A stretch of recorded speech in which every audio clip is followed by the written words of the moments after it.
তো তারপর আমরা রানাঘাট থেকে চলে এসেছি বাড়িতে এসে সন্ধ্যাবেলাতে আমরা যাচ্ছি একটু রাস্তাতে, কালকে যেহেতু রং খেলা, আজকে আমরা সেই জন্য আবির টাবির কিনতে যাব, মন্দির কি করে কতটা সাজানো হয়েছে সেটা দেখতে যাব।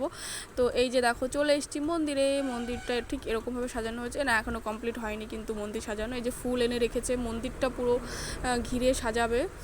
আর এই যে আমার ঠাম্মার সঙ্গে একটু কথা ছিল সেই জন্য এসেছিলাম আর কি, আর ঠাম্মার সঙ্গে দেখা করতে বেশি স্পেশালভাবে।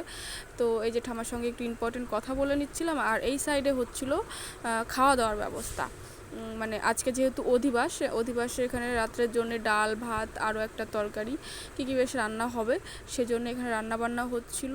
আর আরও অনেক বিষয়ে কথাবার্তা হচ্ছিলো, তো আমরা দাঁড়িয়ে দাঁড়িয়ে শুনছিলাম সেগুলো। আর এই যে আমার ছোট্ট বাবা দেখো কি করে, মোবাইলটা ক্যামেরা সামনে অন করলেই এরকম অঙ্গি ভঙ্গি শুরু করে দেয় দেখো। তারপর ওখান থেকে আমরা বেরিয়ে সোজা এসেছি রঙের দোকানে, রং টং কিনে টেনে নিয়ে আমরা বাড়ির দিকে যাচ্ছিলাম। তো বাড়ির দিকে যাওয়ার পথে আবার মনে পড়লো যে হ্যাঁ বৌদিদের বাড়িতে একটু যাব।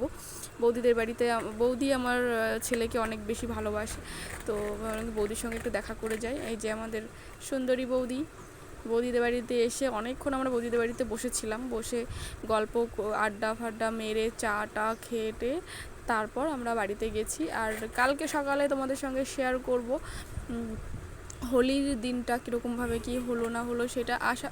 এবছর আমরা সেরকম কোনো মজা কিছুই করতে পারিনি, শুধু নিজেরা ভেতরে একটু মজা করেছি। তো দেখো, আশা করি তোমাদের ভালো লাগবে। ভালো থেকো, সুস্থ থেকো সবাই, টাটা। আর কালকের ভিডিও আসবে, কালকে মানে হোলির ভিডিও আর কি, হোলির দিন কি হলো না হলো সেই ভিডিওটাই, তো দেখতে থাকো, টাটা।